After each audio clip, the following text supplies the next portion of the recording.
Kumusta mga kasaliksik? Ang mga vampira ay mga halimaw na kadalasang lumalabas lamang sa mga fiksyon at kwento-kwento.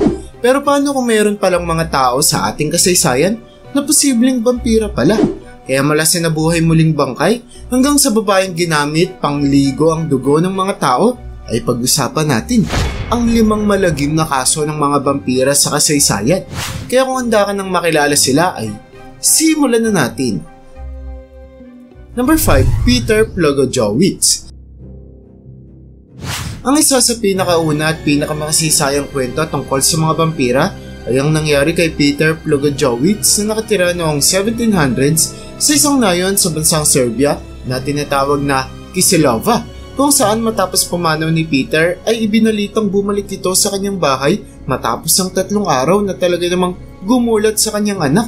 Matapos ang ilang gabi ay naglahoy si Peter na parang bula, ngunit natagpuan namang patay ang kanyang anak at ng mga sumunod na araw ay may 9 ding namatay na kapitbahay ni Peter na talaga namang nagbigay takot sa lahat ng residente ng kanilang nayon. Iniulat din na bago namatay ang mga nasabing naging biktima ni Peter ay nanghihina daw ang mga ito at tila ba kulang sa mga dugo. Dagdag pa dito na lahat sa kanila ay napapanaginipan si Peter kada gabi bago sila mamatay. Agad na humingi ng tulong ang mga residente sa otoridad na nagpadala ng pari at executioner para solusyonan ang problema. At nang puntahan nila ang libingan ni Peter, nagulat sila nang matagpuan nila ang bangkay nito na nakangiti habang may dugo sa labi. Hindi pa din daw naaagnas ang bangkay ni Peter kaya't agad nila itong sinaksak sa kanyang dibdib at sinunog ang bangkay.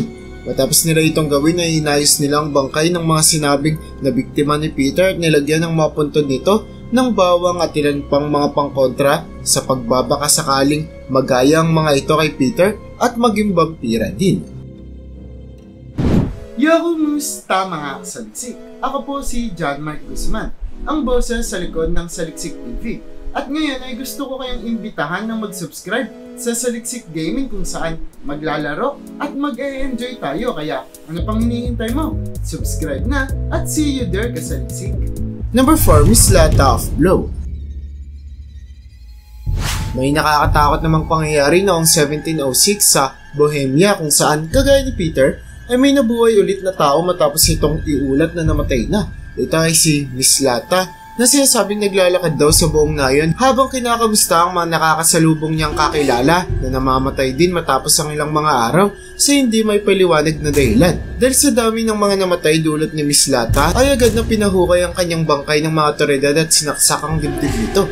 Ngunit hindi ito naging sapat para hindi na muling magbalik si Mislata dahil makaraan ng ilang linggo ay sinasabing nabuhay ulit siya at binisita ang madaming mga nayon sa Bohemia na naging dahilan para mamatay ang madaming tao dahil sa takot. Agad na binisita ulit ng mga otoridad ang bangkay ni Mislata at napagdesisyonan nila na saksakin ito ng madaming tulos. Pagkatapos ay sinunog na rin nila ang bangkay nito para mas makasiguradong hindi na ito babangon pang muli.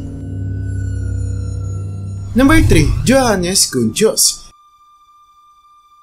Meron din namang pangyayari noong 1582 sa bansang Poland kung saan may isang respetadong lalaki na si Johannes Cuncius na namatay matapos masipa ng isa niyang kabayo. Ngunit matapos mamatay ni Johannes ay iniulat na may isang itim na pusa na lumapit sa kanyang bangkay at kinalmot ang kanyang muka. Matapos siyang ilibing ay sinasabing mayroon daw narinig ang mga kapitbahay niyang mga kakaibang tunog na nanggagaling sa bahay ni Johannes na tila ba nagpaparamdam daw ang multo nito. May mga kaso din daw na nakita nilang bangkay ni Johannes na naglilibot sa kanilang lugar at nakikipag-usap pa sa ibang mga tao. Ngunit mayroon na itong napakabawang amoy na talaga namang magdudulot ng pagsusuka sa mga makakaamoy dito.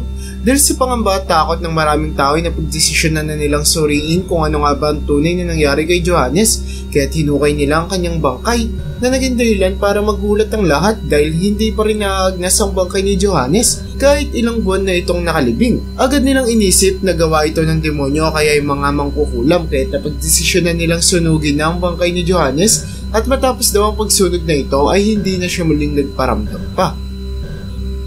Number 2, The Vampire of Crogling Grange.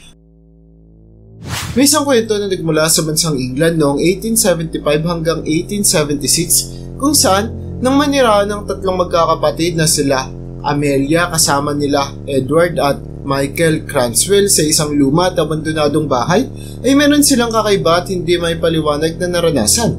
Tuwing gabi ay may naririnig daw na kakaibang tunog si Amelia na nanggagaling sa kanyang bintana kung saan nakita niya ang isang misteryosong halimaw na mayroong kayamangging kulay at mapupulang mga mata.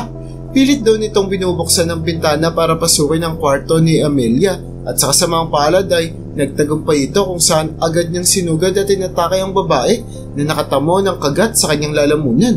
Nang marinig ng kanyang mga kapatid ang sigaw ni Amelia ay dali-dali nila itong pinasok sa kanyang kwarto.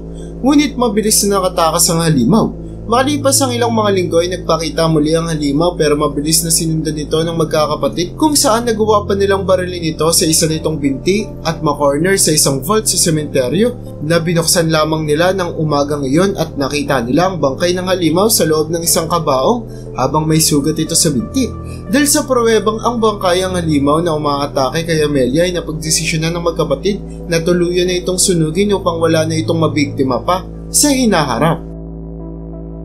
Number 1. Elizabeth Bathory.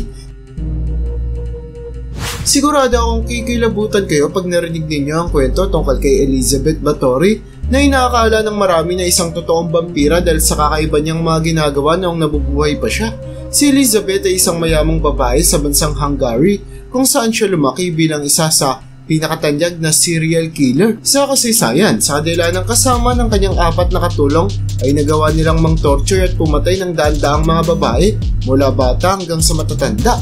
Natuklasan naman ng mga otoridad ang karumal-dumal na krimeng ginawa ni Elizabeth kaya inaresto nila ito. Ngunit natagpuan din nila sa kanyang mansyon ang madaming mga nagugutom at tinortured ng mga babaeng malapit ng mamatay na talaga namang nagbigay ng galit at pagkamuhi sa mga tao para kay Elizabeth. Pinatawan ng kamatayan si Elizabeth kasama ang 3 sa kanyang mga katulong kung saan tinorture sila bago patayin sa pamamagitan ng pagsunog sa kanilang katawan. Matapos ang pagkamatay ni Elizabeth ay may mga lumabas ding mga balita kung saan isa daw siyang babaeng mangkukulam o kaya isang vampira na ginagamit niyang pampaligo ang dugo ng mga birheng babae para mapanatili ang kanyang pagkabata. Hanggang sa kasalukuyan ay hindi pa rin matukoy kung ilan bang mga babae ang naghirap at nagdusa sa kamay ni Elizabeth at kung totoo nga ba na isa siyang vampira. Ngunit dahil sa dami ng kanyang mga pinatay na tao ay hindi natin may tatanggi na isa siyang tunay na halimaw.